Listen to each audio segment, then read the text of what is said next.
Telangana DSC notification రద్దు, mega DSC notification విడుదలకు ప్రభుత్వ నిర్ణయం.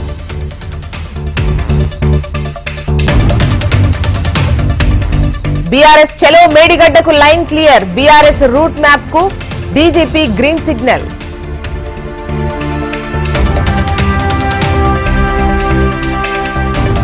రాజకీయ లబ్ధి కోసమే కాళేశ్వరం కూల్చేందుకు కుట్ర, వాస్తవానికి ప్రజలకు చెప్పేందుకే మేడిగడ్డ వెళ్తున్నామన్న కేటీఆర్.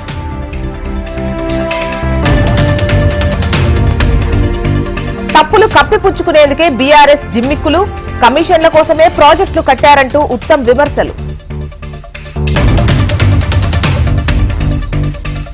సుప్రీంకోర్టులో విచారణకు రాని కవిత కేసు మార్చి 13కు కేసు విచారణ వాయిదా.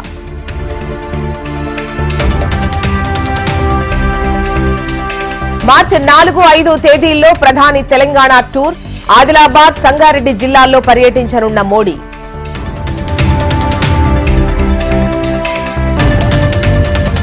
బీఆర్ఎస్ బీజేపీ నేతలపై జగ్గారెడ్డి ఫైర్, ముందు మీరు భాష మార్చుకోవాలని హితవు.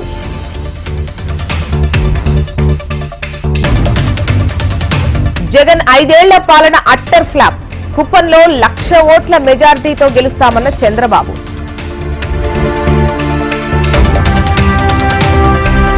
మక్కెలు విరగ్గొట్టి మడత మంచంలో పెడతాం, యుద్ధం అంటే ఏమిటి జగన్ కు చూపిస్తామన్న జనసేనాని.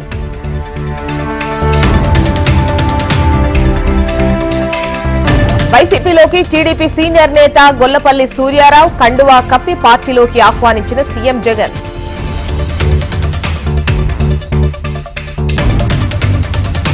తెలంగాణలో 40 మంది డిప్యూటీ కలెక్టర్ల బదిలీ ఉత్తర్వులు జారీ చేసిన ప్రభుత్వం.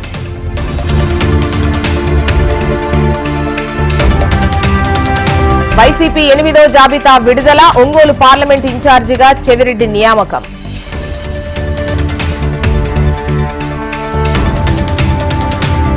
ఐదో విడత రైతు భరోసా నిధులు విడుదల, రైతు బాగుంటేనే రాష్ట్రం బాగుంటుందన్న సీఎం జగన్.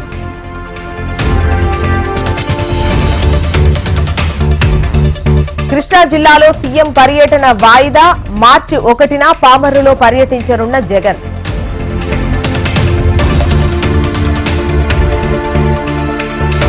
తిరుపతి సభలో ప్రత్యేక హోదా డిక్లరేషన్, ప్రత్యేక హోదాపై మోడీ మాట తప్పారన్న షర్మిల.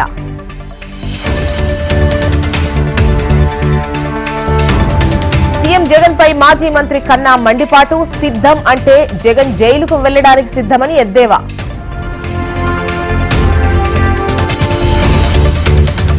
నిజామాబాద్ మార్కెట్లో పసుపు పంటకు రికార్డు స్థాయి ధర, 14,000 దాటిన క్వింటాల్ పసుపు ధర.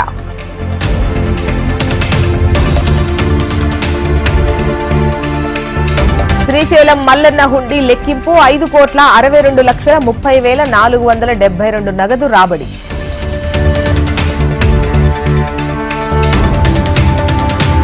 పల్నాడు జిల్లా మాచర్లలో ఫ్లెక్సీ వార్, వైసీపీ టీడీపీ కార్యకర్తల మధ్య ఘర్షణ.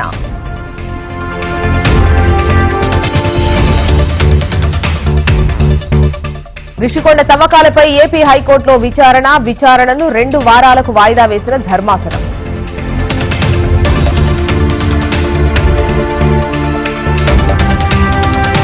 హిమాచల్ కాంగ్రెస్ రాజ్యసభ ఎన్నికల చిచ్చు, సీఎం పదవికి రాజీనామా చేసిన సుఖ్వీందర్ సింగ్.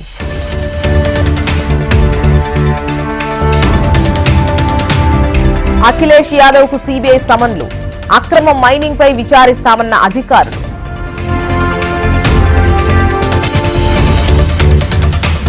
ఇమ్రాన్ ఖాన్ పై మరో కేసు నమోదు, అల్ ఖాదిర్ అవినీతి కేసులో నేరారోపణ.